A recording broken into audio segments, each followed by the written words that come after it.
नमस्कार, मैं रोमी आयुर्वेदाचार्य आप सभी का स्वागत करती हूँ नेचर्स वे टू कनेक्ट में। आज की वीडियो में हम बात करेंगे स्लीपिंग पैटर्न और इंसोम्निया की, जिसे अनिद्रा बोलते हैं। आहार, निद्रा और ब्रह्मचर्य, ये तीन हमारे शरीर के उपस्तंभ के रूप में माने जाते हैं।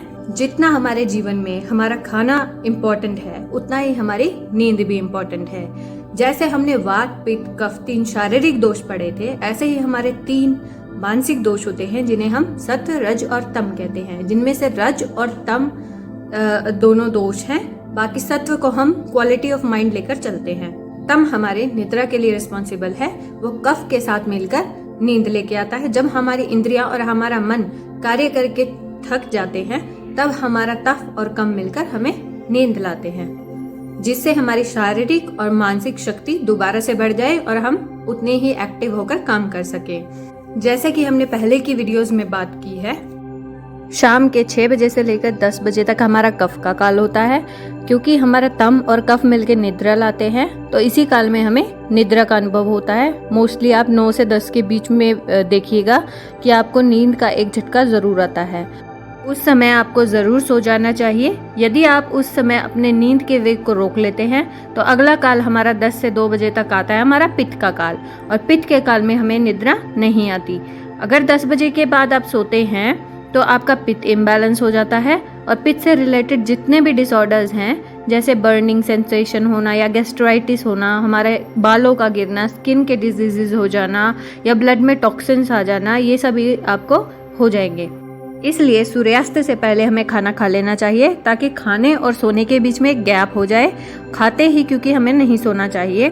कम से कम 7 से 8 घंटे की प्रॉपर नींद आप लीजिए, जिससे आप स्वस्थ रह सकेंगे।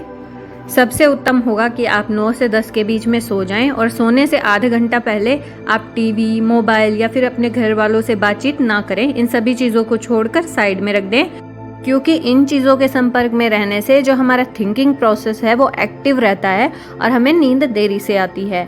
तो ये सब छोड़ने के बाद आप 10 मिनट एक इजी सा योगा कीजिए या जस्ट वॉक करिए, ताकि हमारा ब्रेन रिलैक्स हो जाए और हमें अच्छे से नींद आ जाए।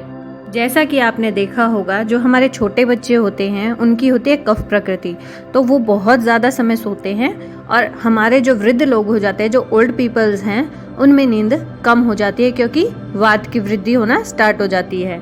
इसलिए हमें रात को जगना नहीं चाहिए। रात को जगने से हमारा जो वात है वो बढ़ जाता है, और वात बढ़ने से हमारे मानसिक रोग उत्पन्न हो जाते हैं। हमें नींद की प्रॉब्लम स्टार्ट हो जाती है, इंसोम्निया या फिर डिप्रेशन, स्ट्रेस, एंग्जाइटी, इस तरह की प्रॉब्लम्स हमें स्टार्ट हो जाती हैं। अगर इन नियमों का पालन करते हुए हम सही प्रकार से नींद लेते हैं, तो हमारे शरीर में आरोग्य की प्राप्ति होती है, हमारा बल यानी स्ट्रेंथ बढ़ जाती है, हमारे नरिशमेंट में अच्छा होता है, हमारी आयु बढ़ जाती है, और अच्छी प्रकार से हम किसी भी चीज़ को, किसी भी ज्ञान को ले पाते हैं। यह हमारी कंसंट्रेशन और हमारी मेमोरी के लिए बहुत ही इम्पोर्टेंट है।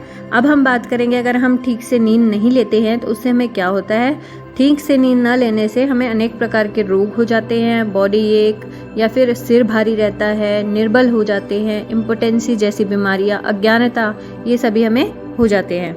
ये तो हमारी हो गई निद्रा की बात। अब हम बात करेंगे इंसोम्निया यानी अनिद्रा। आज के समय में बहुत ही सारे लोग आपको आसानी से मिल जाएंगे जो अनिद्रा के शिकार हैं। अनिद्रा हमारे वात पित्त के इम्बैलेंस से, स्ट्रेस से, एंग्जाइटी से, डिप्रेशन से, इन चीज़ों से होता है। आहार विहार ठीक प्रकार से न लेने से होता है। रात्रि जागरण करना, दिन में सोना, इन चीज़ों से, या फिर ऋतुचर्या, दिनचर्या का पालन न करने से हमें इंसोम्निया होता है, यानी अनिद्रा। अब हम इसके ट्रीटमेंट यानी चिकित्सा की बात करेंगे। हर चिकित्सा में सबसे पहला स्टेप, जैसे मैं आपको बताती हूँ, होता है निदान परिवर्जन, यानी जो भी नियम हमारे निद्रा के रिलेटेड बनाए गए हैं आप उनका पालन कीजिए। दूसरा है हमारा नींद के वेग को हमें कभी भी नहीं रोकना चाहिए। नींद आते ही आप सो जाइए, और रात को सोने से पहले गरम भैंस के दूध में अच्छे से मीठा मिलाकर आप उसको लीजिए। यह हमारा कफ बढ़ाता है, जिससे हमें अच्छी नींद आती है। या फिर एक स्ट्रैंड हमारा केसर का लीजिए, उसे आधे कप दूध में डालकर रात को पी के सो जाइए। रात को अधिक पानी का सेवन हमें नहीं करना चाहिए, क्योंकि उससे हमारा यूरिन का आउटपुट बढ़ जाता है और हमें बार बार उठ के यूरिन के लिए जाना पड़ता है, जिससे हमारी नींद डिस्टर्ब हो जाती है। रात को सोने से पहले पैरों के तलवों में तिल के तेल की मालिश करें, यह भी बहुत लाभदायक होता है। शिरोधारा करवाएं, जो एक आयुर्वेदिक प्रोसीजर है। सिर में तेल की मालिश भी कर सकते हैं, ये भी बहुत लाभदायक रहेगा। अब मैं आपको कुछ आयुर्वेदिक हर्ब्स बताऊंगी जो माइल्ड, मॉडरेट और सीवियर जो इंसोम्निया है उनको ट्रीट करता है। सबसे पहले हमारा माइल्ड इंसोम्निया के लिए जो हर्ब्स हैं वो है, सबसे पहले है शंखपुष्पी। शंखपुष्पी हमारे वात पित्त शामक होती है, ये न्यूरो प्रोटेक्टिव भी है, मेद्य है यानी हमारी इंटेलेक्चुअल पावर को भी बढ़ाता है। ये नींद के लिए बहुत ही अच्छा है, ये निद्रा जनन है। माइंड की ओवर एक्टिविटी जो होती है उसको ये कम कर देता है और माइंड की नर्व्स को बल देता है। ये हमारी मेमोरी और कंसंट्रेशन के लिए भी बहुत ही बढ़िया है।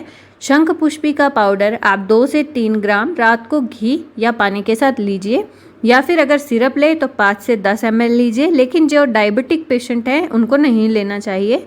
या फिर कैप्सूल है तो 1 से 2 कैप्सूल आप रात को खाने के बाद ले लीजिए।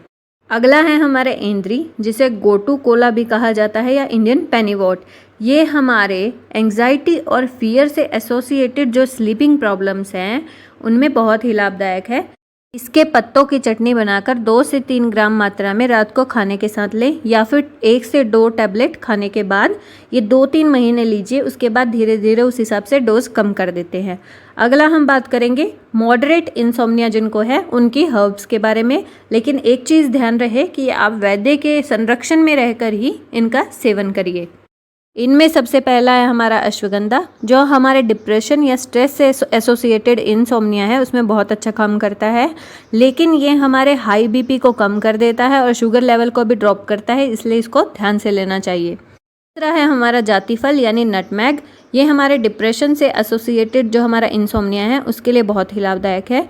जातिफल का चूर्ण 1 ग्राम या फिर जातिफल तेल 5 से 6 ड्रॉप रात को आप लीजिए, ये बहुत ही अच्छी नींद लेके आता है। अगला है हमारा स्ट्रॉन्ग हर्ब्स जैसे सर्पगंधा, तगर, जटामांसी। ये वीडियो मैंने अपने एक व्यूअर के रिक्वेस्ट पे बनाई है क्योंकि ये आजकल की कॉमन प्रॉब्लम है, तो आप सही से इन नियमों का पालन कीजिए। नमस्कार, धन्यवाद।